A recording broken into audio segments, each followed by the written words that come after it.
are people going back to Chili's all of a sudden? I don't get it. Chili's Grill and Bar is an anomaly in the restaurant space right now.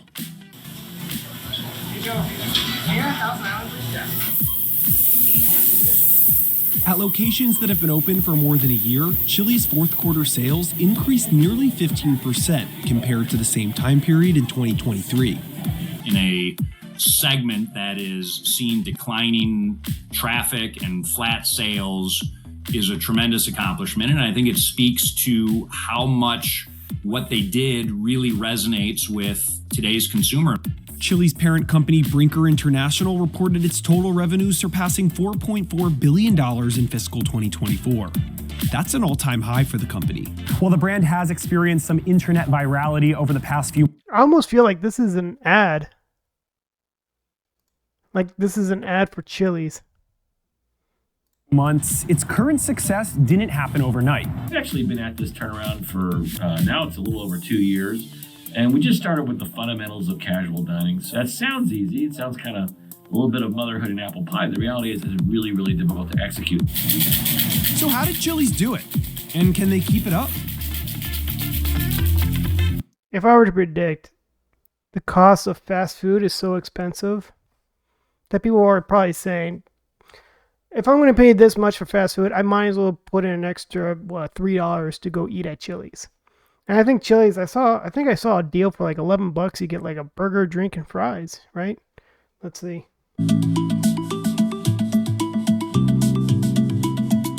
Brinker International's 2024 revenue surpassed the highs it saw in the early 2000s. What's changed? Why are Americans going back to Chili's? What's happening is, one, the actual experience is a whole lot better, but then two, our marketing team's done a great job of getting back into the call the zeitgeist or being relevant again. We weren't always the top of the experience is much better. Yeah, when you're trying to go to a fast food restaurant and you have angry teenagers who are working really hard and their pay sucks, or adults who didn't really get anywhere and they're still working at fast food, again, the work is really hard, stressful, and they don't get paid that much. Of course, they're going to give you terrible service. Like, here's your food. What else do you want? Versus when you go to Chili's, you have a serving staff who's going to work to try to get better tips. They're much politer. The environment's cleaner. It's nicer. Sit down. So, yeah, the experience is going to be better than a fast food restaurant. the tier. And over the last 2 years, we've just seen such a turnaround. From the support we get from our bosses, to the technology, the culinary innovations, all of those things. It made Chili's fun again. Over the past 2 fiscal years, Chili's has grown its average sales per restaurant by about $440,000. That's 14% more than what it was before. In the same time period, Hochman says the menu has shrunk more than 20%. And typically you don't get rid of menu items because you're going to lose sales. We got rid of almost a quarter of our menu, right? And I'm happy to say that simplification has worked. We have grown the business, we have improved guest metrics, and that's why we're beating the industry pretty significantly, right? Well, yeah, if you have so many items on a menu, it gets overwhelming, and you become more indecisive of what you want to order. And of course, they probably just cut out things that people just don't order as much. And like, why even order the food for these type of recipes? Let's just stick with what sells the most. In the 2024 fiscal year, Brinker International has invested $200 million in capital expenditure. That means it was investing heavily in repairs, maintenance, and improving its restaurants overall. Brinker International's share price is up around 60% since the start of 2024. But despite strong sales, the company did miss Wall Street's expectations for earnings in its most recent quarter. We went and put more labor into the restaurants, which is expensive. We accelerated facility improvements that we probably would have done next year, and we'll pull them into this year. Wall Street didn't anticipate us making those additional investments to try to hold on to more of that traffic. That was the change in expectations versus what they were seeing and what we knew. Traffic spiked by about 6% in Chili's most recent quarter, compared to the same time period of last year. Hey, yo, Chili's, what? Part of that is due to recent success with social media. You hear 5% traffic growth and you're like, is that much? Well, it doesn't happen throughout the day. It happens during peak time. So that could be, in some restaurants it could be 20, 30% more guests coming in, right? And then spread across the day, it's 5%. So you really got to staff up if you don't want lines and you want them to have a good experience. To keep up, Brinker has spent an additional $5 million on staffing. Another $15 to $20 million of labor is planned for 2025. This is called the triple dipper. Chili's estimates that nearly 40% of its growth this past quarter came from these mozzarella sticks going viral on TikTok. You cannot tell me that's... As much as I hate TikTok, but it does help businesses. And I've never had those mozzarella sticks, so I'm curious how good they are. I'm sure someone in the comments would say they're really good. But if that's like their big selling point, like super cheap mozzarella sticks that adds a lot of revenue, that's something else. Tell me that's the most insane cheese pool you've ever seen. Every time a customer orders that, I'm like, oh, you saw it on TikTok? And they're like, yeah. It's hilarious. Within a week, what we were ordering in order to... Well, I've definitely gotten this. This looks familiar. I don't normally get the mozzarella sticks, but I definitely get some wings, some sliders, and was it the Southwestern Egg Rolls? I like that a lot. So, okay, I'm familiar with this dish. So maybe I'll probably, I don't know what I'd swap out for mozzarella sticks, because those Southwestern Egg Rolls are really good. And I like the sliders and I like the wings. I might have to get them on the side. Fulfill those orders tripled in some restaurants, probably even more so. We were bringing in so many mozzarella planks that it was hard to store them all, but you didn't have to because they were going out just as quickly as they were coming in. The chain estimates that the other 60% of sales growth came from its $10.99 Big Smasher meal. There it is. Meaning it's this right here. This beats fast food any day. So you get 3 items. So a burger, which this burger here looks really good. That's probably a way better quality burger than you'll get at McDonald's, Burger King, Wendy's, any of those fast food restaurants. And the chance that this burger right here, as advertised, is going to look, very similar to what you actually get in person versus what fast food advertises of their burgers. And then when you get it, it looks nothing like the advertisement. It looks smashed. It looks like someone sat on it. And of course, get a drink and fries, right? A typical combo meal like this at a fast food restaurant is about the same amount, if not more, right? So why get something lower quality food when you get better value at a restaurant? Yeah, you might have to tip, so you might pay a little bit more, but the experience will be better. The quality of food will be better, so it's worth shelling out a few extra bucks for it. capitalizing on one of the most important consumer pain points at the current time: value. Mm-hmm.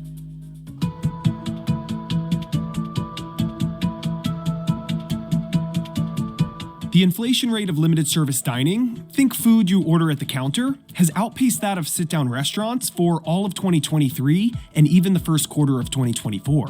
And Chili's saw an opportunity precisely there.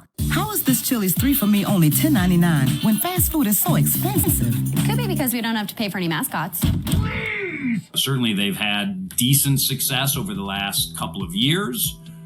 But this really now has resonated with consumers in a way that I haven't seen a full service promotion resonate in quite some time. We're a nostalgic brand that brings people in, and they've leaned into that, and they've leaned into the socials, they've leaned into the advertising, and their innovations, their investments are working. I mean, our traffic is up, our sales are up. Brinker spent $14 million more on advertising in its fiscal fourth quarter of 2024 compared to the same time last year.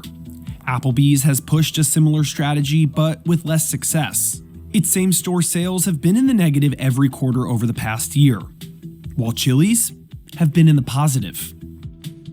Okay, I was going to ask, dude, Chili's is not the only restaurant. They have competitors like Applebee's and whatnot. So it makes sense that okay, now I see why. I was going to ask, what's going on with Applebee's?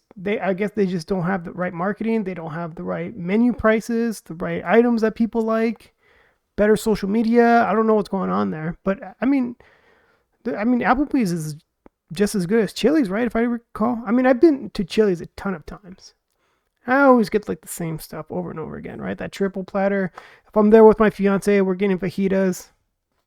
But now that I think about it, I don't remember the last time I've been to an Applebee's. You order DoorDash nowadays or, delivery, and you might pay $17, $18 for a value meal of sorts from a fast food place, and you're not getting a fraction of what we're offering with Chili's.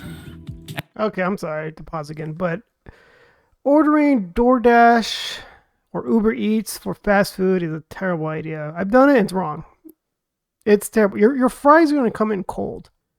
So that sucks already. Fries need to be eaten like right away when they're warm, hot, But if you have someone who picks up your food and they're dropping off food at 3 other locations before they get to your house, your food's going to get cold. And it's frustrating. You just spent all this money for like the delivery fee, the tip, and on top, expensive fast food. So it makes no sense to order DoorDash for getting McDonald's or something like that. But if you get like food from like Chili's or Applebee's or something like that, if the food gets to your house and it's not warm to your expectations, you can always microwave it, right? And it comes out just fine. But ordering fast food is just a terrible idea for Uber Eats and DoorDash. As casual dining is marketing itself as an alternative to fast food, even CEO of Darden Restaurants, which owns chains like Olive Garden and Longhorn Steakhouse, said certain casual dining chains are taking customers from fast food competitors. Still though, from a consumer spending perspective, over the past decade, limited service spending has increased as a percentage of overall sales, while full service dining has decreased.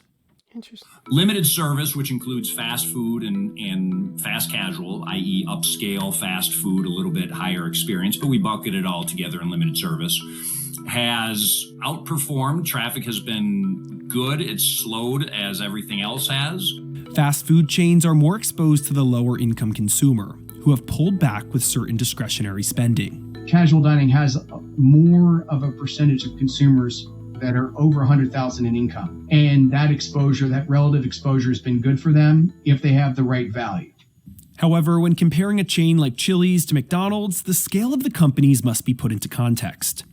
Last year, Chili's revenue was around $3.5 billion, while McDonald's revenue was over $25 billion. Double-digit sales growth is simply much harder to come by when you're that big. Plus, honestly, there's people, no matter what, they're still a loyalist to McDonald's. They eat McDonald's multiple times a week.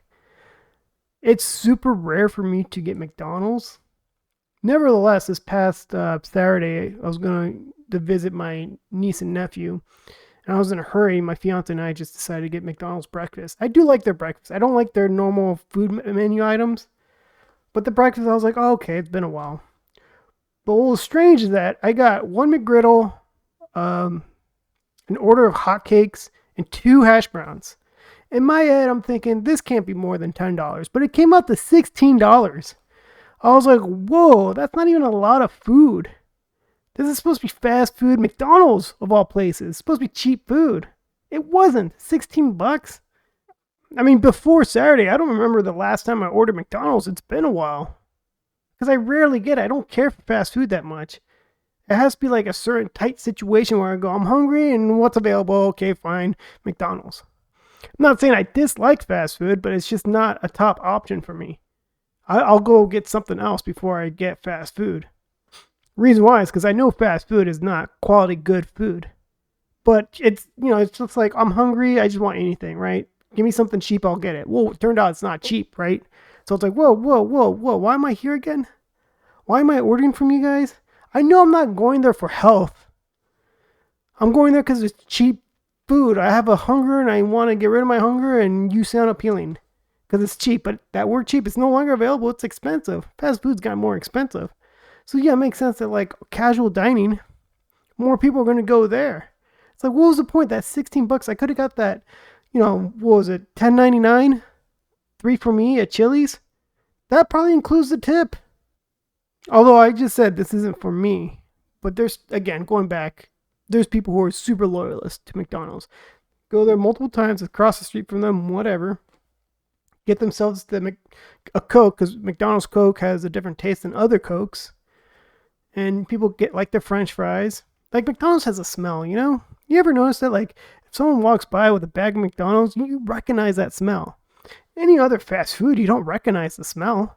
But McDonald's has a unique smell. You go, I want McDonald's too.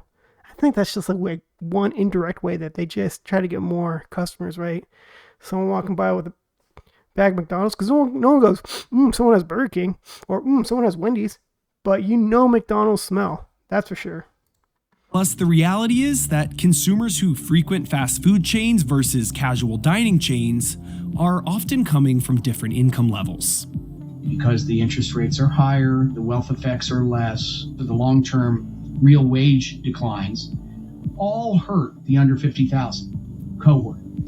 And unfortunately for McDonald's, for example, they have to deal with that way more than Chili's. In addition to the fact that Chili's has played much better in the value realm. In fact, quite astutely, Kevin Hochman and team have marketed to that relative value, even versus... Okay, so that's what it really looks like, huh? The burger, gosh, it looks like it's barely put together, though. The fries do look better. But that, I mean, still, that burger does look better than your typical burger that you get at McDonald's. So, this here, each of these is $11.99.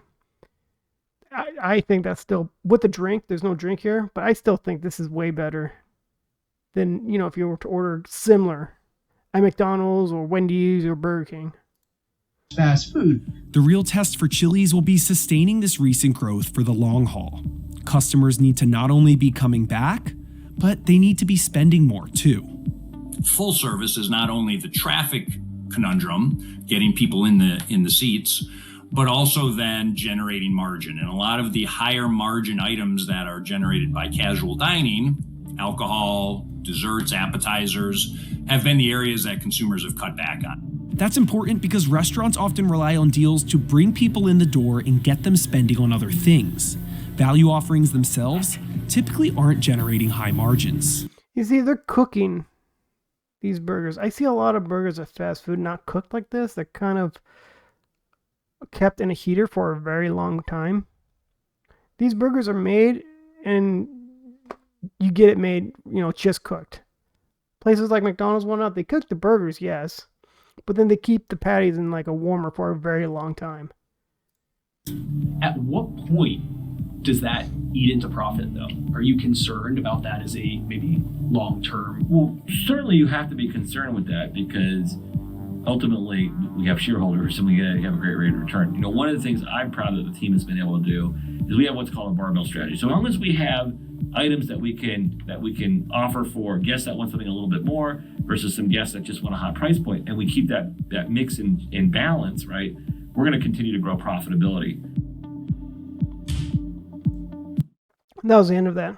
Okay, that makes sense. Like, it does cut into the like, they cut it so low to get that deal, the $10.99, just to get customers in. And it cuts into the profits. I mean, it makes sense if that's all the customer orders. So the risk is we're going to have this menu item and we're hoping the customer orders a beer instead. That costs more. Or maybe they get dessert later, or they get more sides, or just whatever. And I'm sure it works out. Like, eventually the customer comes in and just goes, oh, I want something else on top of this. And boom, finally they're making more money than just losing it if the customer only got the 3 for me deal. But I'm curious of what your guys' experience is with fast food. Like, do you guys still get fast food? Or have you guys cut back because you know this is not worth it anymore? There's better deals out there. Like, I just got pizza. I got a large 2-topping pizza. Of course, there was a coupon for it, a promo code, but it came out to just under $11. This was yesterday for Sunday football. I had 2 slices during lunch, and I finished another 2 slices at dinner. And, you know, the other half of the pizza went to my fiance, so it fed 2 people for lunch and dinner for under $11. I mean, we already had like water and soda at home and other snacks, but still, a whole pizza. Like, and I really like pizza. Like, I'm not really picky about my pizzas. I'll eat pizza from anywhere, but I am a bit of a picky person about burgers. That's why I don't like fast food burgers. Like, I really don't even like In-N-Out that much, and it's so big here on the West Coast. I like a restaurant burger. You know it's going to be good when they ask you, how would you like your patty cooked? How would you like your burger cooked? And I'll go, ooh, medium rare, please, because I know that's my favorite, and it's going to come out good to my liking. Anyway, that's it for this video. If you liked it, please hit a like, subscribe, comment below. I do read them. And until next time, bye.